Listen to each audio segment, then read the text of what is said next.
Hello students, good morning. I welcome you all in yet another video of आपकी अपनी पाठशाला. Today we will discuss about one of the most important topics of plus one class, that is applications of dimensional analysis. So let's get going. What we are going to discuss is applications of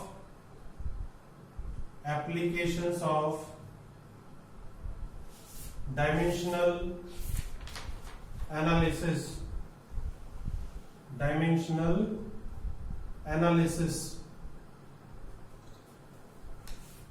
And in applications, the first application that we are going to discuss is conversion of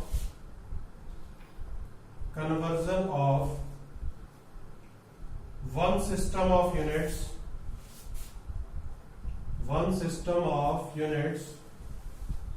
into another system of unit.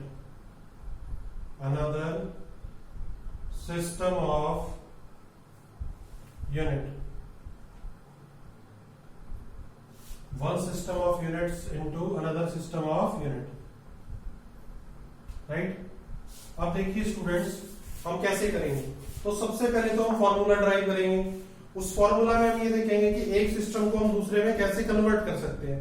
फिर हम देखेंगे कि उस formula को हम apply कैसे कर सकते हैं. Because when you are doing something in physics, you should know the formula first. What is the formula behind that particular concept and how you can derive it. Because if you know the formula and if you know the derivation, then you need not to cram that particular formula. So let us see how we can derive. So in order to convert one system into another system, we will assume that the magnitude of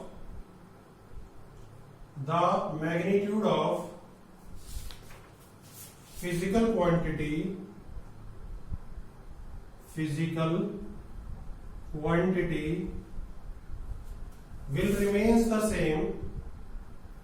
will remains the same whatever be the units of measurements.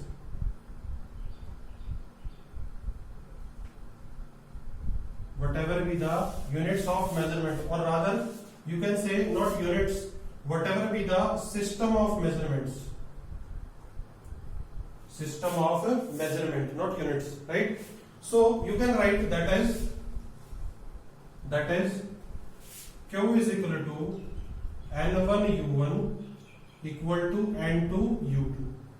Let me say this is equation number 1, where Q is your physical quantity, N1 and N2 are the numerical values of this physical quantity in two different systems, and U1 and U2 is the unit of that physical quantity in two different systems, where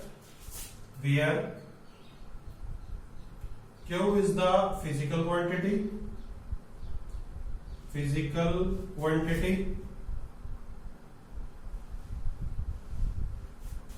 N1 and 2 is the numerical value of this quantity in two different systems,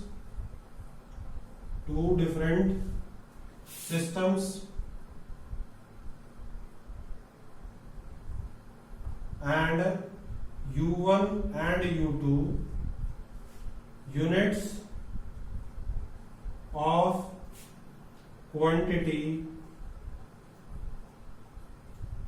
in two different systems.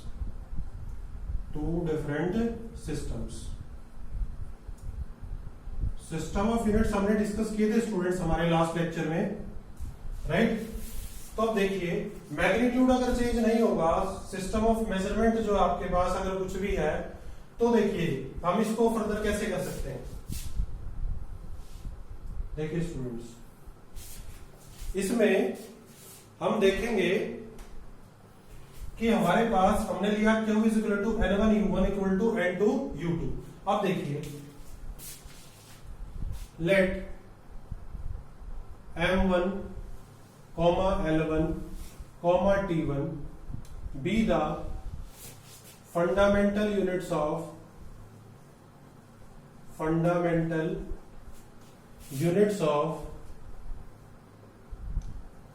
mass, length and time in one system। किसी भी एक system में आपने क्या माना, M1 L1 T1 fundamental units of mass, length and time, whereas M2 L2 and T2 be the fundamental units of mass, length and time in some another system,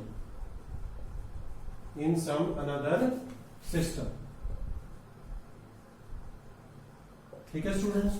M1 L1 T1 और M2 L2 T2 also let A, B and C are the dimensions of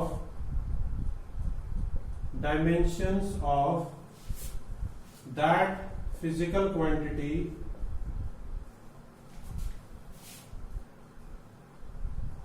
right. A B C क्या है हमारे पास, dimensions है, ठीक है, in both the system, ठीक है। तो अब देखिए यहां से हम U1 को यानी कि यूनिट इन फर्स्ट सिस्टम हम क्या लिख सकते हैं, M1 raise to the power A, L1 raise to the power B and T1 raise to the power C। देखिए A B C लिखा है मैंने डायमेंशंस, तो A किसका डायमेंशन है, मास, B किसका लेंथ और C किसका टाइम, इसलिए मैंने क्या लिखा U1 is equal to, first system में यूनिट को कैसे मैंने डिनोट किया, M1 की power A, L1 raise to the power B और T1 raise to the power C। Let me say this is equation number 2। Similarly we can write U2 is equal to M2 raise to the power A, L2 raise to the power B and T2 raise to the power C। Equation number 3. Putting equation 2 and 3 in equation number 1. Putting the value of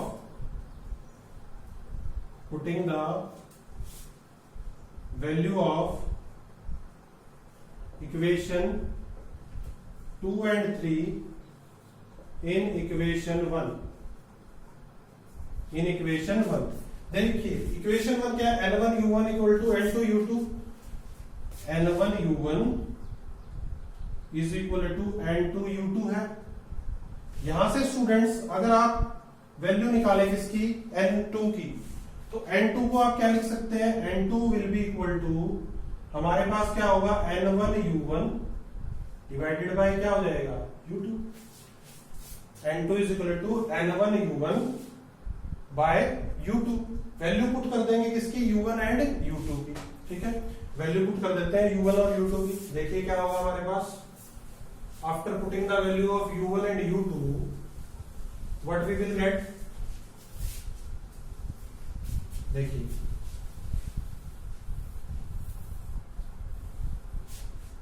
आपके पास होगा N2 will be equal to N1 M1 raise to the power A, L1 raise to the power B and T1 raise to the power C। और denominator में क्या है आपके पास, M2 raise to the power A, L2 raise to the power B और T2 raise to the power C। ठीक है students. अब देखिए इसको फर्दर हम कैसे लिख सकते हैं, N2 will be equal to N1 M1 by M2 raise to the power A into L1 by L2 raise to the power B and T1 by T2 raise to the power C। तो students ये आ गया आपका वो formula जिससे आप one system of unit को किसमें किसी दूसरे सिस्टम ऑफ यूनिट में कन्वर्ट कर सकते हैं using dimensional analysis. So bye knowing the value of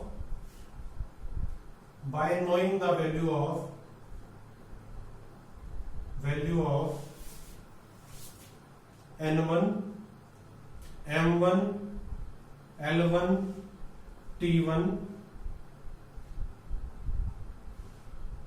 and m2 l2 t2 along with a b c, that is the dimension, the conversion of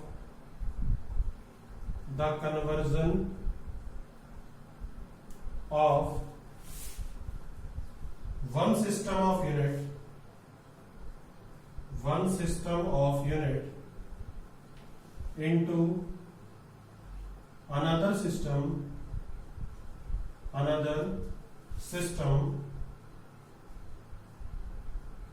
is possible। ठीक है, तो हम इसको क्या कर सकते हैं, कन्वर्ट कर सकते हैं। अब आप सोचेंगे सर कैसे, तो एग्जांपल देख लेते हैं, चलिए। ठीक है, देखिए हमारे पास फॉर्मूला याद रखिए क्या है, n2 is equal to n1 m1 by m2 raise to the power a, l1 by l2 raise to the power b, t1 by t2 raise to the power c। ठीक है स्टूडेंट्स, जिसमें आपके पास n2 क्या होगा, numerical value होगी किसकी, smaller unit की। ठीक है, अभी एग्जांपल लेंगे, मैं बताऊंगा आपको कैसे। n2 क्या है, न्यूमेरिकल वैल्यू स्मॉलर यूनिट। ठीक है, smaller system of unit. n1 क्या होगा, numerical value of larger system of unit. ठीक है, सिमिलरली m1 l1 t1 और m2 l2 t2। ठीक है, देखिए कैसे होगा हमारे पास। एग्जांपल लेते हैं हम, एग्जांपल करते हैं स्टूडेंट्स। आपने अपनी प्रीवियस क्लास जो है 10th से पहले 9th किया होगा आपने। 9th में आपने पढ़ा होगा कि 1 न्यूटन जो होता है वो 10 raise to the power 5 dyne के इक्वल होता है। देखिए क्वेश्चन नंबर 1, जहां हम कहें एग्जांपल 1, आपने सुना है कि 1 newton is equal to 10 raise to the power 5 dyne होता है। ठीक है, सपोज ये क्वेश्चन हमें ऐसे दिया होता कि 1 न्यूटन जो है वो हाउ मच डायन के इक्वल होता है। ठीक है, हमें गिवन होता कि 1 newton is equal to how much dyne, हमें कन्वर्ट करना होता। तो देखिए स्टूडेंट्स, यहाँ पे ये जो वैल्यू है, ये वैल्यू होती है n1 की। ठीक है, और यहाँ पे जो हम निकालते हैं वैल्यू वो किसकी होती है, n2 की। ठीक है, अब जरूरी नहीं है कि आपके पास जो सिस्टम ऑफ यूनिट आपको दिया हुआ है वो फिक्स ही होगा। कैसे, एसआई से सीजीएस में, या फिर एमकेएस से सीजीएस में होगा, या एफपीएस से। सिस्टम ऑफ यूनिट कुछ भी हो सकता है। ठीक है, जो आपको गिवन है यहाँ पे उसको आप क्या लेंगे, n1, और जो आपको नहीं पता है उसको आप क्या लेंगे, n2। क्लियर है। अब देखिए आपके पास न्यूटन जो यूनिट है आप किस में लेते हैं, बेसिकली एसआई सिस्टम में भी, या फिर हम कहें एमकेएस सिस्टम में भी जो एब्सोल्यूट यूनिट ऑफ फोर्स होती है वो क्या होती है, न्यूटन होती है। तो आप क्या बोलेंगे, देखिए एक साइड क्या है हमारे पास एसआई सिस्टम या you can say MKS system है, और एक साइड क्या है हमारे पास सीजीएस सिस्टम, क्योंकि डायन जो है वो हमारे पास किस में होता है, सीजीएस सिस्टम में। ठीक है, तो देखिए सबसे पहले तो आपको पता होना चाहिए डायमेंशनल फॉर्मूला ऑफ, देखो किसकी, जो दोनों आपको यूनिट दी हुई है, ये कन्वर्जन किसका कर रहे हैं, बेसिकली फोर्स का। Newton is a unit of force, dyne is a unit of force. तो हमारे पास डायमेंशनल फॉर्मूला ऑफ फोर्स क्या होता है, डायमेंशनल फॉर्मूला ऑफ फोर्स क्या होता है हमारे पास, m1 l1 t raise to the power -2। ये डायमेंशनल फॉर्मूला होता है फोर्स का। तो यहां से क्वांटिटी के डायमेंशंस क्या आ गए, a क्या आ गया हमारे पास 1, b क्या आ गया हमारे पास 1, और c क्या आ गया -2। ठीक है, इसको एक बार फिर से लिख लेते हैं कि हमने क्या करना है, 1 न्यूटन को कन्वर्ट कर लेना है किसमें, डायन। 1 न्यूटन को किसमें कन्वर्ट कर रहे हैं हम, डायन में। तो देखिए डायमेंशन हमने निकाल ली। अब हम एक टेबल बनाएंगे पैरेलल। इधर पे सिस्टम क्या, एसआई सिस्टम, ठीक है, और न्यूटन मैंने आपको बताया एमकेएस सिस्टम में भी क्या होती है, न्यूटन। तो आपके पास इधर अगर आप बात करेंगे एमकेएस सिस्टम, और कन्वर्जन किसमें है हमारे पास, सीजीएस सिस्टम में, सीजीएस सिस्टम। तो देखिए एमकेएस सिस्टम की अगर बात करेंगे तो मास m1 किसमें होता है, केजी में, तो हम लिखेंगे 1 केजी। क्या लिखेंगे, 1 केजी। लेंथ जो होती है आपके पास वो होती है मीटर में, तो हम लिखेंगे 1 मीटर। टाइम होता है सेकंड में, तो t1 हम लिख देंगे 1 सेकंड। आई होप क्लियर होगा आपको, ठीक है। अब देखिए सीजीएस सिस्टम में अगर बात करें तो मास जो होता है हमारे पास वो होता है ग्राम में, तो हम लिख देंगे 1 ग्राम। क्या लिख देंगे, 1 ग्राम। उसके बाद लेंथ जो होगी स्टूडेंट्स आपके पास, लेंथ किसमें होती है, सेंटीमीटर, तो हम लिख देंगे 1 सेंटीमीटर, ठीक है। टाइम सेकंड में होता है, तो हम यहां पर क्या आएगा, m2 l2 t2, राइट। तो हम क्या लिख देंगे, 1 सेकंड। तो ये हमने क्या लिखा, m1 l1 t1 की वैल्यू, m2 l2 t2 की वैल्यू। m1 l1 t1 हम क्या लेंगे, जो सिस्टम हम कन्वर्ट कर रहे हैं, और m2 l2 t2 क्या लेंगे, जिस सिस्टम में हम कन्वर्ट कर रहे हैं। क्लियर। अब देखिए यहां पर n1 की वैल्यू कितनी है, 1। n1 की वैल्यू क्या है, 1। क्लियर। अब देखिए अभी हमने फॉर्मूला ड्राइव किया था, क्या था फॉर्मूला हमारे पास, we have recently derived the formula and the formula was n2 will be equal to n1 m1 by m2 raised to the power a, l1 by l2 raised to the power b, and t1 by t2 raised to the power c। ठीक है, सारी values given है students हमारे पास, convert कर लेते हैं। देखिए n2 will be equal to, n1 की वैल्यू क्या है बेटा, 1। ये देखिए 1 kg बाय 1 ग्राम, ठीक है। सिंपली जी से भी डिनोट कर लेते हैं, मैंने जीएम से कर रखा है ना, सिंपली जी से भी कर लेते हैं अगर आप जी से करना चाहें, 1 ग्राम, ठीक है। उसके बाद L1 लेंथ कितनी है उसमें, 1 मीटर। L1 की वैल्यू इधर क्या है, 1 centimetre. T1 1 second over 1 second. Dimensions क्या है, 1, इधर पे 1 और इधर पे -2, ठीक है। देखिए N2 will be equal to 1।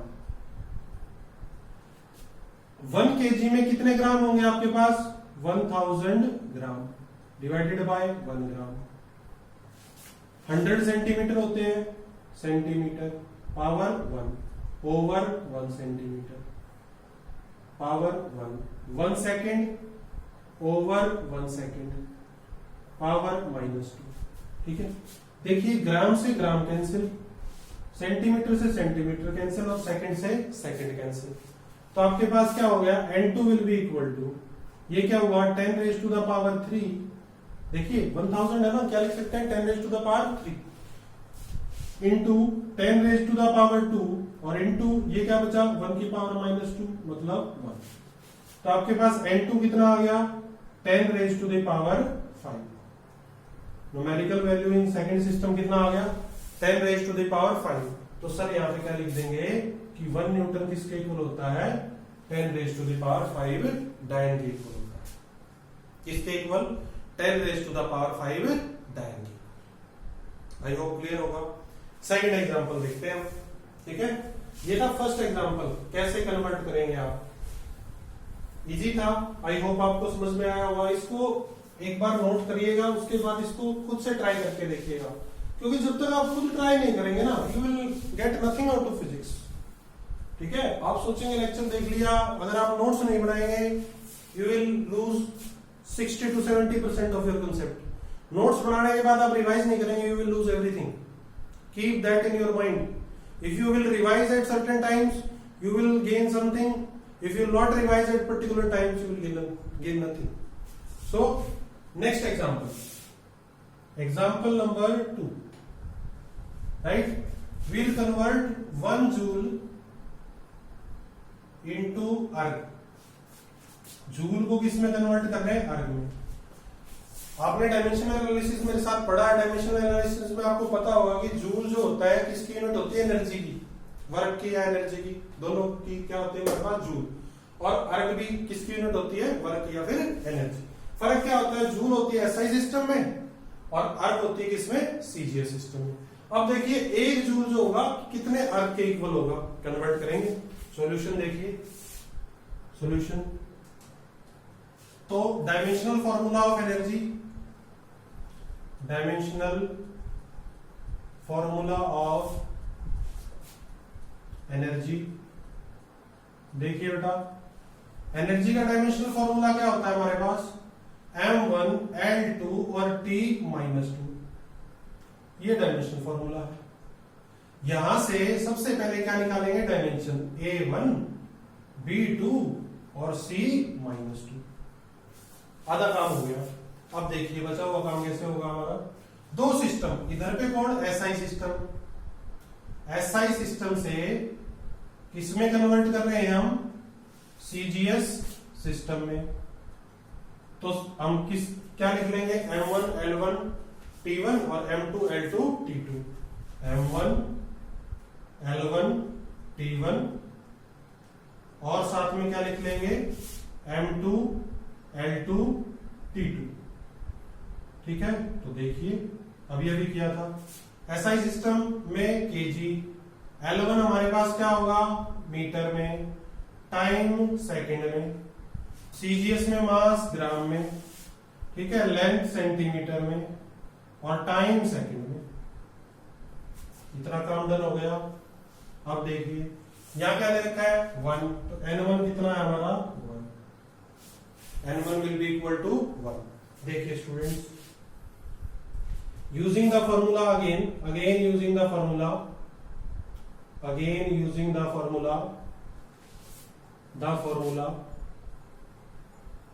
क्या होगा आपके पास? देखिए N2 will be equal to N1 M1 by M2 raised to the power A, L1 by L2 raised to the power B and T1 by T2 raised to the power C, right? देखिए N2 will be equal to N1 की value कितनी है? 1। यहां पे क्या होगा हमारे पास? 1 kg by 1 gram raise to the power 1, 1 metre by 1 centimetre raise to the power. अब B की वैल्यू चेंज हो गई स्टूडेंट्स। B की वैल्यू क्या हो गई है? 2। ठीक है, ये 1 और ये क्या? 2। अब टाइम में देखिए 1 सेकेंड डिवाइडेड बाय 1 सेकेंड और पावर कितनी? -2। तो देखिए N2 will be equal to आपके पास 1 into 1000 gram divided by 1 gram, 100 centimetre bye 1 centimetre. Change कर देंगे। पावर कितनी? 1, इसकी पावर कितनी? 2 और यहाँ पे कितना? 1 सेकेंड डिवाइडेड बाय 1 सेकेंड और पावर कितनी? -2। सेंटीमीटर से सेंटीमीटर, ग्राम से ग्राम, सेकेंड से सेकेंड। तो N2 इज इक्वल टू देखिए 10 रेज टू द पावर कितना आ गया? 3 इंटू 100 का स्क्वायर स्टूडेंट्स, तो 10 की पावर 4 और इंटू में बेटा 1। तो N2 कितना आ गया? 10 raise to the power 7। 10 raise to the power 7। तो यहाँ पे क्या लिख देंगे sir? 1 joule is equal to 10 raise to the power 7 erg. क्या लिख देंगे? 1 joule is equal to 10 raise to the power 7 erg. ये क्या था हमारा सेकंड एग्जांपल। देखिए अगर यहीं पे क्वेश्चन क्या होता आपके पास कि कन्वर्ट करो, ये क्वेश्चन समझ में आया होगा। हमने क्या किया? सबसे पहले डायमेंशंस लिखे, डायमेंशंस के बाद M1 L1 T1 M2 L2 T2 इनकी वैल्यूज रख ली। ठीक है, और वैल्यूज रखने के बाद हमने N1 की वैल्यू रखी और हमारा ड्राइव कर लिया। अब देखिए हमने जब इसको ड्राइव किया तो सबसे इसमें मिस्टेक होने के चांसेस कहाँ रहते हैं? सबसे ज्यादा इसमें मिस्टेक कहाँ होती है? डायमेंशन जो हम यहाँ लिखते हैं ना, यहाँ पे डायमेंशन पे हम मिस्टेक करते हैं अक्सर। अब देखिए अगर यहाँ पे आप पावर 2 ना लेते और 1 ले लेते तो ये 10 रेज टू द पावर 5 हो जाता, गलत हो जाता। फिर इसमें एक मिस्टेक होने के चांसेस क्या रहते हैं कि कि यहाँ पे हमें जो दे रखा है ये यूनिट और ये यूनिट, हमें कई बार ये पता नहीं रहता कि ये जो सिस्टम है ये कौन सा है और ये कौन सा है। ठीक है, तो हमें पता होना चाहिए कि अर्ग जो है वो सीजीएस सिस्टम में, एफपीएस में, एमकेएस में, किस में है। ठीक है, कन्वर्जन किस सिस्टम से किस सिस्टम में हो रहा है। सिस्टम ऑफ यूनिट्स के बारे में पता होने के लिए आपको लास्ट जो लेक्चर है वो रेफर करना पड़ेगा, वो पढ़ना पड़ेगा। लास्ट जितने लेक्चर्स हैं वो सारे आप पढ़ेंगे, तब जाके आपको सिस्टम ऑफ यूनिट्स क्लियर होगा। अब देखिए यहाँ पे अगर 1 जूल की बजाय 10 जूल दिया होता, तो अगर दिया होता 10 जूल को कन्वर्ट करो किसमें, अर्ग में, तो क्या हो जाता, यहां N1 की वैल्यू की जगह क्या आ जाता, हर जगह 10 आ जाता। ये क्वेश्चन आपने अटेम्प्ट करना है, ये आपका होमवर्क रहेगा। आपने क्या करना है, कन्वर्ट करना है 10 जूल को किसमें, अर्ग में। मैं आपको बता देता हूं, वैसे यहां पर N2 की जगह N1 की जगह क्या आ जाएगा, हर जगह 10 आ जाएगा। तो इनटू क्या हो जाएगा आपके पास 10 और ये 10 रेज़ टू द पावर 8। ठीक है, तो ये किसके इक्वल हो जाएगा, 10 रेज़ टू द पावर 8 अर्ग के इक्वल हो जाएगा। आप प्रैक्टिस कर सकते हैं इन दैट वे, राइट। आप और भी डिफरेंट क्वेश्चंस इस कंसेप्ट पे प्रैक्टिस कर सकते हैं। ठीक है, एप्लीकेशंस ऑफ डायमेंशनल एनालिसिस को हम नेक्स्ट लेक्चर में आगे प्रोसीड करेंगे। ठीक है, तब तक अच्छे से नोट्स बनाइए, अच्छे से पढ़िए, घर पे रहिए, सेफ रहिए और पढ़ते रहिए आपकी अपनी पाठशाला के साथ। Thank you.